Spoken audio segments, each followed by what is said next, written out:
森田と伊藤は共謀の上、男性被害者の手首を布用のもので縛り、両名がそれぞれ被害者の陰茎を口に加えるなどして航空成功しました。1を先に見てもらうと分かりやすいかと思います。右上のカードまたは概要欄のリンクからどうぞ。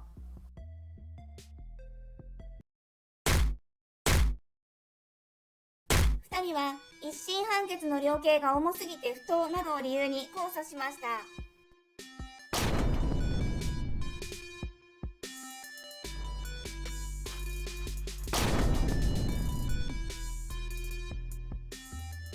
森田さんは被害者に暴行を加えておらず、公共を著しく困難にしていないので、強制性交等罪は成立しません。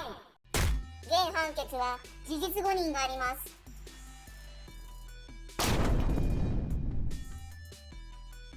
被害者は原審公判定で手を布で縛られて被告人両名から陰茎を加えられたりしたと供述しています。そのことは動画によって裏付けられていて、信用性は高いと認められます。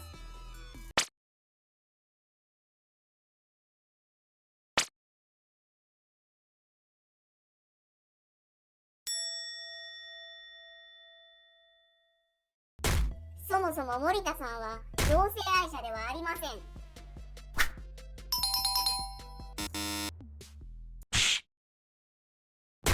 男性に対して特別な性的感情を持っていないんです。ですので、暴行脅迫をしてまで無理やり性的行為をする必要性も欲求もなく、動機がありません。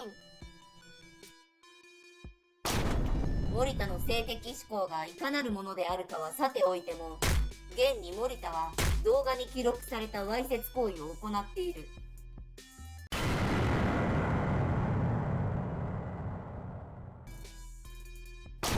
被害者を布用のもので縛った事実はありません。動画の映像から白い布用のもので緊縛したことが認められます。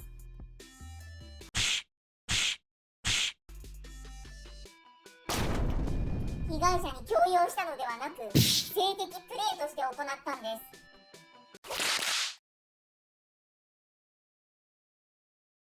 す。被害者は警察に被害申告しているから、同意のもとに性的プレイを行ったと認められない。実は僕、こんなプレイしちゃったんですよ。仮に強制性交等罪が成立するとしても、被害者は男性、女性が被害に遭った場合とは質的に異なります。従前、強制わいせつ罪が適用されていました。法改正があったとはいえ、強制わいせつの量刑を基準に考えるべきです。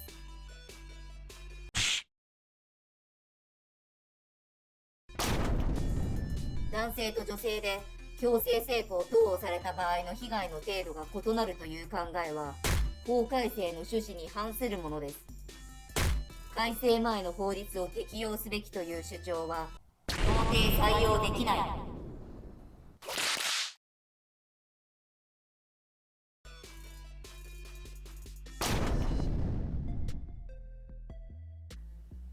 正常な判断が困難な状態にあり、2人がわいせつな行為をしていたので加わった。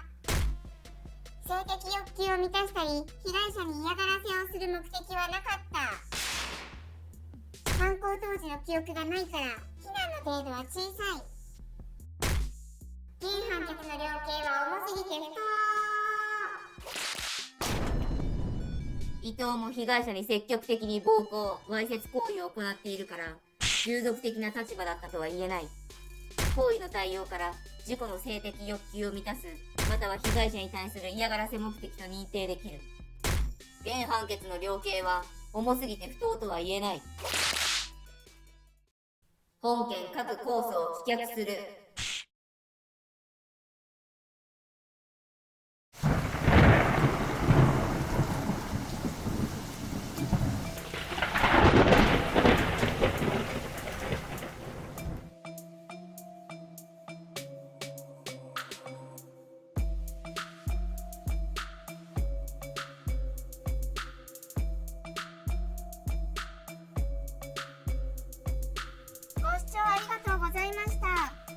の動画がいいなと思ったらチャンネル登録、高評価よろしくお願いいたします。コメントもいただけたら嬉しいです。